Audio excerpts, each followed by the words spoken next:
Bonjour à tous, alors aujourd'hui je vous retrouve pour un tuto aquarelle que j'avais envie de faire depuis un moment. Je voulais vous proposer une composition en forme de couronne, alors là je l'ai fait sur le thème de l'automne, mais bien entendu il pourra être décliné pour toutes les saisons. Une fois que vous avez préparé un petit peu toutes vos couleurs dans les tons automnales, on va mettre la couleur de côté et on va s'attaquer au croquis de la couronne.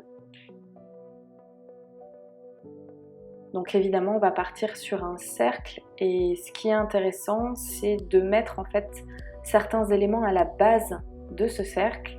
Donc là pour l'automne on va dire des citrouilles, des feuilles, et pour donner un petit côté mystique j'ai décidé de mettre un crâne, une petite fiole de potion sorcière, une bougie pour donner ce petit côté sorcière mystique.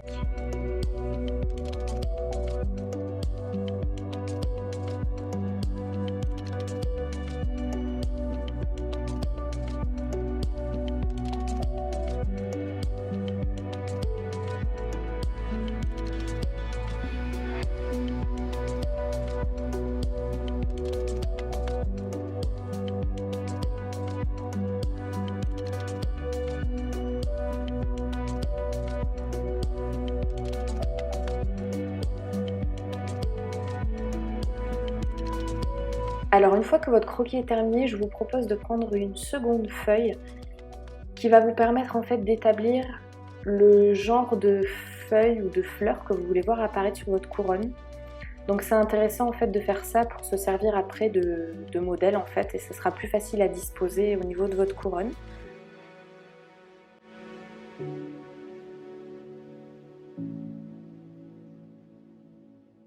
Ce qui est le plus joli et le plus harmonieux la plupart du temps, c'est de choisir en fait une grande fleur ou un grand végétal, 2 ou 3 de taille moyenne, et choisir également des formes plutôt rondes comme des fruits ou des baies.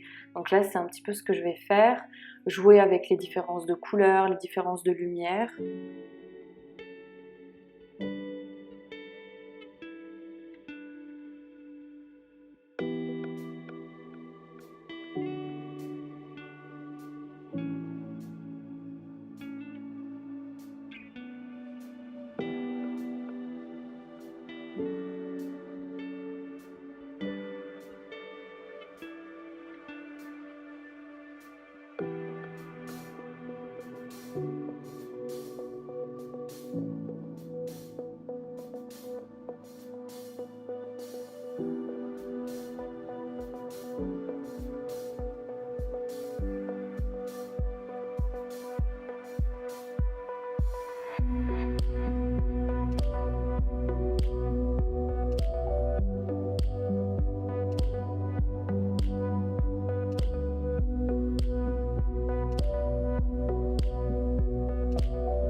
Comme vous voyez, c'est des formes assez simples, c'est vraiment pas sorcier.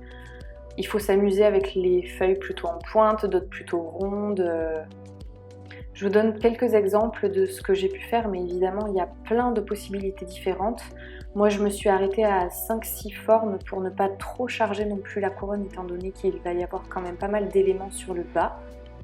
Mais voilà, vous faites vraiment comme vous le sentez vous. Et le fait de pouvoir disposer les petites feuilles comme ça avant se faire des exemples, ça permet vraiment d'être plus confiante après sur la composition de la couronne, étant donné qu'on a déjà tous les éléments de tracé. Et puis ça permet d'essayer des choses, de voir ce qui pourrait être harmonieux ou pas, voilà. Une fois que c'est fait, gardez votre feuille non loin de là et on va commencer à composer la couronne.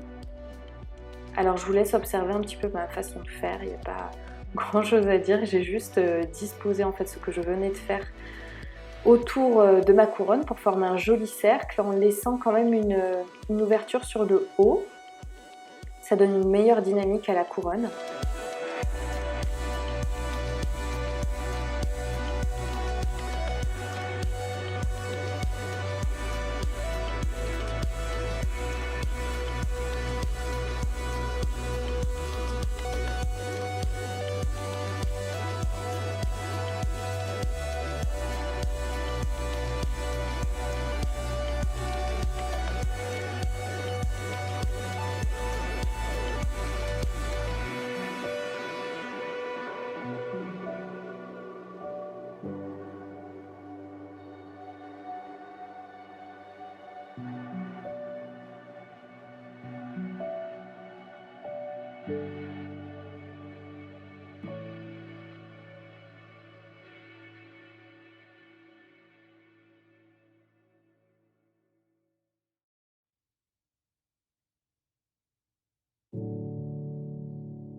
Alors depuis peu, je préfère procéder comme ça, c'est-à-dire je choisis de faire vraiment les lignes fortes de mon dessin.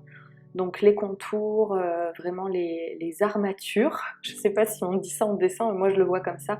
J'aime bien structurer par, voilà, par soit des contours noirs, soit des médianes ou des lignes comme ça, plutôt foncé marron. Et après, je me laisse le temps pour tout coloriser à l'intérieur.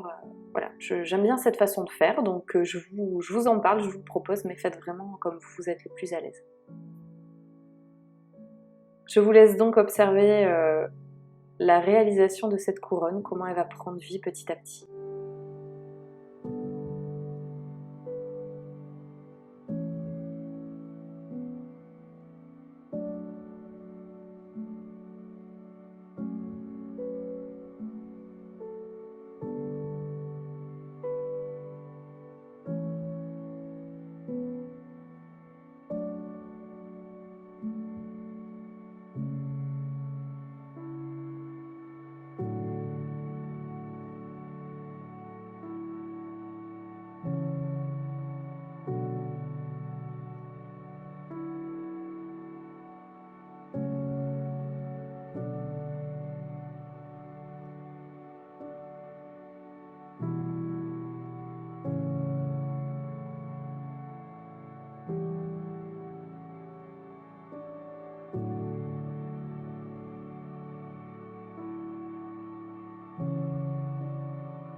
Pour terminer, j'ai choisi de faire un lettrage à l'intérieur avec le mot automne.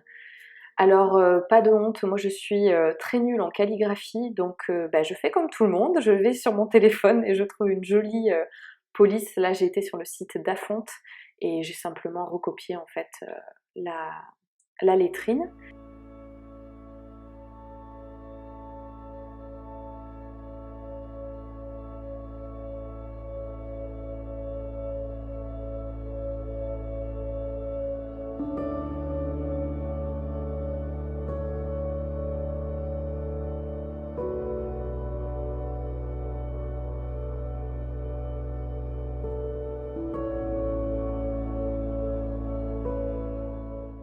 Alors je prends un stylo plutôt fin, donc ça c'est une pointe très fine, c'est du 0,05 mm.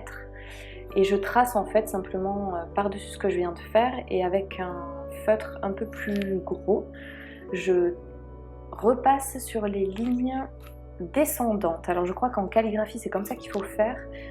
Quand on écrit en fait toutes les lignes qui vont descendre, on les force, on les rend plus épaisses. Et c'est ce qui rend cet effet un peu calligraphique.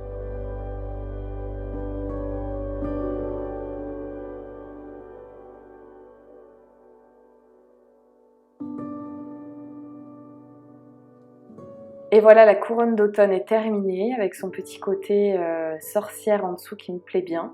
Donc j'espère que ça vous aura inspiré, n'hésitez pas à le décliner de plein de façons possibles. Et je vous dis à bientôt dans un nouveau tuto.